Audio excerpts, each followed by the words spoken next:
In developing countries, disease often severely disrupts development.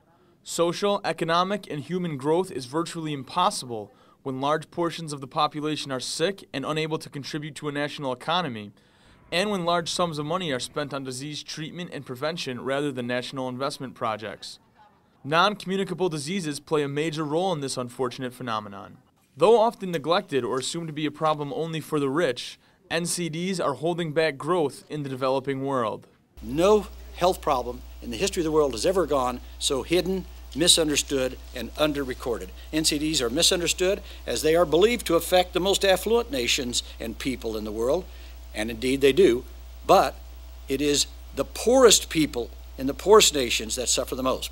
At a press conference at UN headquarters on Monday, representatives of organizations working towards NCD eradication, like the American Cancer Society, the Union for International Cancer Control, and CARICOM, made both economic and human arguments for urgently addressing this issue and began the process of stimulating growth while erasing NCDs. What improved treatment and prevention and also screening is very important. What it will tend to do is it will tend to lower the burden of NCDs, and thereby we won't have to spend as much money on lost work time and the cost of treatment. So if we have better treatment, if we catch things earlier, it's like a different disease, and the costs are much, much lower. So we'll save the higher costs from basically having to treat later, and we'll save the lost output of people who don't get sick and die. NCDs will take center stage in the international community this September, when the UN holds a high-level meeting on non-communicable diseases. This meeting, which will be the first of its kind ever held at the UN, will focus on the real steps that can be taken to root out the causes of NCDs and the actions that governments can take to limit their effects on development. We expect a concise, action-oriented outcome document, which would reflect political commitment at the highest level to undertake necessary action to prevent and control NCDs. It is also hoped that as a result of the high-level meeting, there would be increased awareness of the global burden of NCDs and their implications.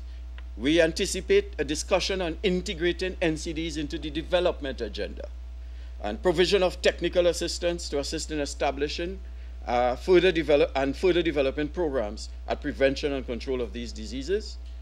And we are looking for clear, achievable targets adopted in relation to the way forward in addressing the challenges posed by these diseases. I would hope that member states in September will reaffirm their commitment to the Framework Convention for Tobacco Control and implement it in full right around the globe. I mean, the WHO suggests that less than 10% of the recommendations, which they've all signed up to, have actually been implemented so far. So we've got a long way to go, and if we can do that, then actually every smoker who stops smoking is another life saved as far as I'm concerned.